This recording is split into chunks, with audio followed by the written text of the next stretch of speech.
خاتون حضور کی خدمت میں حاضر ہوئی اور عرض کی یا رسول اللہ صلی اللہ علیہ وسلم مجھ سے بدکاری سرزد ہو گئی ہے اور میرے پیٹ میں بچہ ہے اور میں چاہتی ہوں کہ آخرت کی سزا کی بجائے دنیا کے اوپر اس کی سزا مجھے دے دی جائے تاکہ میں پاک ہو جاؤں اور صاف ہو جاؤں، کیونکہ آخرت کی سزائیں بہت سخت ہیں۔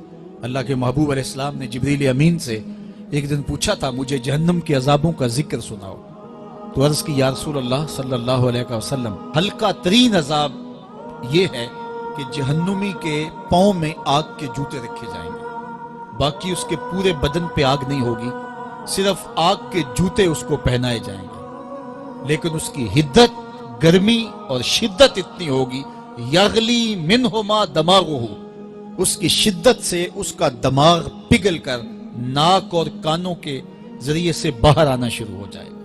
یہ سب سے ہلکے عذاب کی کیفیت ہے، اور جو عذاب سخت ہیں الیاذ باللہ، اللہ تعالیٰ قرآن مجید میں فرماتا ہے ثم لا يموت فیہا ولا یحیا، اس بڑے عذاب کا ذکر کیا جو جہنمیوں کو دیا جائے گا، فرمایا اس عذاب کی کیفیت یہ ہوگی بندہ نہ جیے گا نہ مرے گا۔ جیے گا اس لیے نہیں کہ آگے اور پیچھے دائیں اور بائیں آگ ہی آگ ہوگی، تو اس آگ میں جینا کو جینا تو نہیں ہوگا، اور مرے گا اس لیے نہیں کہ موت کو موت آ چکی ہوگی۔ تو وہ کتنا سخت عذاب ہوگا الیاذ باللہ کہ ہلکے ترین عذاب کی کیفیت یہ ہے کہ پاؤں میں آگ کا جوتا اور دماغ پگھل کے ناک اور کانوں کے راستے سے باہر آ جائے۔ تو اس نے عرض کی یا رسول اللہ صلی اللہ علیہ وسلم میرے اوپر حد جاری کر دیجئے، اور اس نے کہا کہ میرے پیٹ میں جو ہے وہ بچہ ہے۔ اللہ کے محبوب علیہ السلام نے فرمایا جاؤ جب بچہ پیدا ہو تو پھر آنا۔ وہ چلی گئی، تو جب بچہ پیدا ہوا تو گود میں اٹھائے پھر حضور کی خدمت میں حاضر ہوئے اور عرض کی یا رسول اللہ یہ ہے بچہ جو میں نے گناہ کیا تھا، بدکاری کی تھی، آج یہ اس کی نشانی ہے۔ تو اللہ کے محبوب علیہ السلام نے فرمایا کہ اسے لے جاؤ اور اسے دودھ پلاؤ، اور جب یہ کچھ کھانے پینے لگ جائے گا تو پھر آنا۔ کچھ دنوں کے بعد وہ دوبارہ حاضر ہوئی اور اس نے اس بچے کے ہاتھ میں روٹی کا ٹکڑا دیا ہوا تھا، اور عرض کی یا رسول اللہ دیکھ لیجئے اب یہ روٹی کھانے لگ گیا ہے۔ اللہ اکبر۔ تو اللہ کے محبوب نے فرمایا انہیں لے جاؤ اور جا کے انہیں سنگسار کر دو۔ اس کی یہ حد بنتی تھی، اس کو سنگسار کیا اور اس نے خود یہ سزا اپنے لیے قبول کی۔ تو یہ بات ذہن نشین کیجئے کہ یہ وہ لوگ تھے کہ جن سے کبھی کوئی گناہ سرزد ہو جاتا تو وہ جلد توبہ کرتے، اور اس کی بڑی سے بڑی حد اور سزا بھی ہوتی تو وہ بھی کاٹنے کے لیے تیار ہو جاتے۔ میں اور آپ دیکھیں کہ ہماری زندگی میں اگر گناہ ہیں اور ہمیں سچی توبہ کی توفیق بھی نصیب نہیں ہے اور آئندہ نہ کرنے کا عزم مصمم ہو، پکا ارادہ ہو کہ یہ گناہ زندگی میں دوبارہ نہیں کروں گا، الگ بات ہے کہ پھر دوبارہ اس سے سرزد ہو جائے، لیکن جب وہ توبہ کر رہا ہو تو اس وقت اس کا پختہ عزم ہو اور اس کے دل کے کسی گوشے میں نہ ہو کہ چلو میں توبہ کر لیتا ہوں اور پھر ہو گیا تو پھر کر لوں گا، پکا عزم ہو کہ دوبارہ یہ گناہ نہیں کروں گا۔ اور اگر زبان سے توبہ توبہ کر رہا ہو اور دل میں ہو کہ ٹھیک ہے یہ تو صبح بھی مجھ سے عمل بد سرزد ہونا ہے، تو اللہ تعالیٰ سے یہ مذاق کرنے والی بات ہے، اور اللہ تعالیٰ سے جو مذاق کرتا ہے وہ کہاں کھڑا ہے وہ خود سوچ لے۔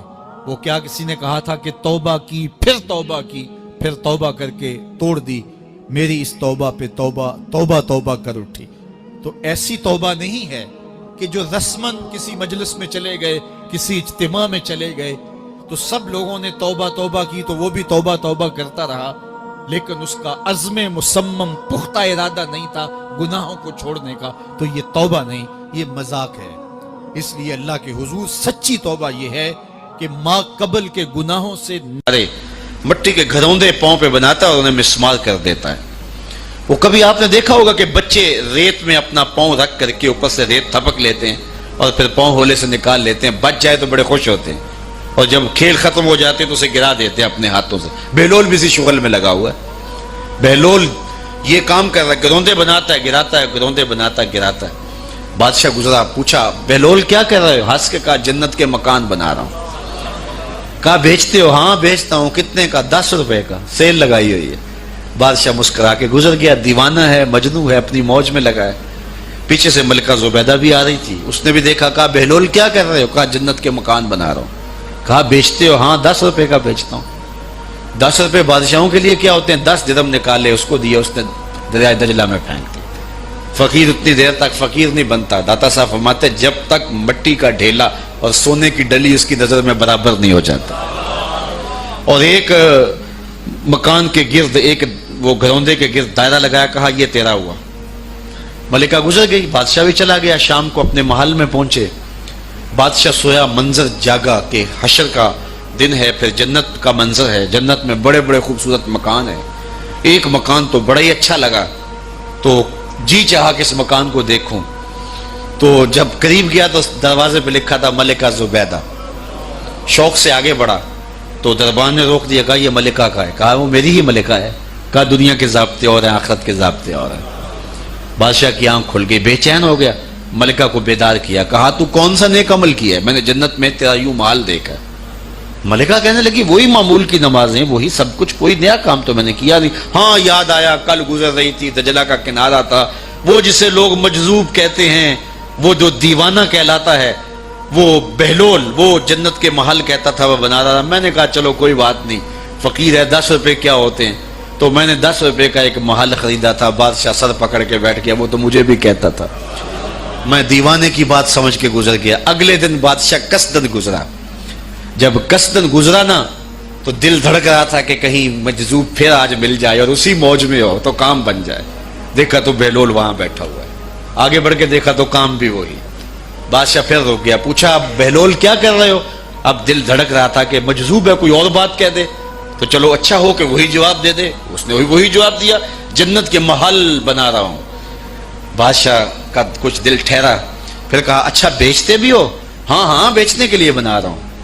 بادشاہ ادھر جیب میں ہاتھ ڈال رہا ہے اور ادھر پوچھ رہا ہے کتنے کا؟ کہا آدھی حکومت لگے گی. کہا کل تو 10 روپے کے بتا رہے تھے. کہا کل تم نے دیکھا نہیں تھا، آج سودا دیکھ کے لے رہے ہو. اللہ تعالیٰ ارشاد فرماتا ہے انما تنذر من اتبع ذکر وخشی الرحمن بالغیب. جو ان ڈٹھے سودے کرتے ہیں، جو بغیر دیکھ کے کرتے ہیں. اچھا چلو ایک خوشخبری میں آپ کو بھی سناؤں، اور وہ خوشخبری رسول اللہ کی زبان سے. حضور نے فرمایا طوبی لمن رآنی وآمن بی وطوبی 7 مرات من لم یرانی وآمن بی. فرمایا صحابہ تمہیں مبارک ہو ایمان کی کہ تم نے مجھے دیکھا اور میرے اوپر ایمان لائے. اور کہا انہیں 7 مبارکیں ہوں جنہوں نے مجھے دیکھا بھی نہیں ہوگا اور پھر بھی ایمان لائیں گے. انما تنذر من اتبع ذکر وخشی الرحمن بالغیب فبشرہ بمغفرۃ واجر کریم. ان کو بشارت دے دیجئے بڑی عزت والے اجر کی اور خوشخبری بھی. تو جس اجر کو میرا رب بھی کریم کہہ رہا ہے وہ اجر کیسا ہوگا. تو یہاں تو لہجہ دم توڑتا ہے اور الفاظ ساتھ نہیں دیتے کہ اجر کریم کی کیا تعریف کریں جس اجر کو میرے رب ہے. لا فضل لعربی علی اعجمی. کسی عربی کو اجمی پر کوئی فضیلت نہیں ہے اور کسی اجمی کو کسی عربی پر کوئی فضیلت نہیں ہے. کسی گورے کو کالے پر، کسی کالے کو گورے پر کوئی فضیلت نہیں. فضیلت کا معیار صرف تقوی ہے. ہمارے آج بھی ہندوانہ رسمیں ختم نہیں ہو رہی. دولت کی تقسیم پر، امیر غریب کی بنیاد پر اس معاشرے میں تقسیم موجود ہے. ہمارے دیہاتوں میں چودھری اور کمی کی بنیاد پر تقسیم موجود ہے. رعایا اور حکمرانوں کی بنیاد پر یہاں تقسیمیں موجود ہیں. لیکن میرے اور آپ کے آقا و مولا نے قیامت تک آنے والی انسانیت کے لیے جو منشور دیا وہ یہ تھا کسی عربی کو اجمی پر کوئی فضیلت نہیں، کسی اجمی کو عربی پر کوئی فضیلت نہیں، کسی گورے کو کالے پر کوئی فضیلت نہیں. کیونکہ کالے رنگ بھی اللہ نے بنائے ہیں، گورے رنگ بھی اللہ نے بنائے. حکیم لقمان رنگ کے کالے تھے اور صورت اچھی نہیں تھی. تو کسی نے ان سے پوچھا کہ آپ اتنے بدصورت کیوں ہیں؟ تو حکیم لقمان نے کیا جواب دیا؟ کہا آپ شکل میں نقص نکال رہے ہیں یا شکل بنانے والے میں نقص نکال رہے ہیں؟ تو وہ خاموش ہو گیا. اللہ اکبر. تو یہ اللہ نے بنایا ہے نا, اس نے کانٹا بھی اس نے پیدا کیا ہے, پھول بھی اس نے پیدا کیا ہے, چہروں کی رنگت اس نے بنائی ہے, کسی میں کوئی رنگ بھر دیا, کسی نے کوئی رنگ بھر دیا. تو رنگوں کی بنیاد پر, نسب کی بنیاد پر کوئی افضل, کوئی اشرف, کوئی اعلیٰ, کوئی بد, یہ نہیں ہے, بلکہ معیار جو دیا گیا وہ کیا تھا؟ تقوی. ان اکرمکم عند اللہ اتقاکم, جو زیادہ متقی ہے اللہ کے نزدیک وہی معزز ہے, وہی معتبر ہے. پھر حضور علیہ الصلوۃ والسلام نے عورتوں کے بارے میں تاکید کی کہ وہ تمہاری زیر دست ہیں, ان کی ملک کچھ نہیں ہوتا اور کمزور ہیں, ان کے بارے اللہ سے ڈرنا. اور حضور نے ان کے ساتھ حسن سلوک کرنے کی وصیت کی. پھر غلاموں کے ساتھ حسن سلوک کرنے کا حضور نے درس دیا کہ جو خود کھاتے ہو وہ انہیں کھلاؤ, جو خود پیتے ہو انہیں پلاؤ, جو خود پہنتے ہو انہیں پہناؤ. بعض لوگ ملازم کو, ماتحت کو جو ہیں وہ ہلکے کپڑوں میں کسن رکھتے ہیں تاکہ پتہ چل جائے کہ یہ غلام ہے, یہ ملازم ہے اور ہم باس ہیں. حضور علیہ الصلوۃ والسلام نے ان 3 چیزوں کی تاکید کی. پھر حضور نے ہمسایوں کے حقوق کے حوالے سے بات کی, اور صحابہ فرماتے ہیں کہ اتنی بار حضور نے تاکید کی کہ ہمیں یہ گمان ہوا کہیں وراثت کے اندر حقدار نہ ٹھہرا دیا جائے.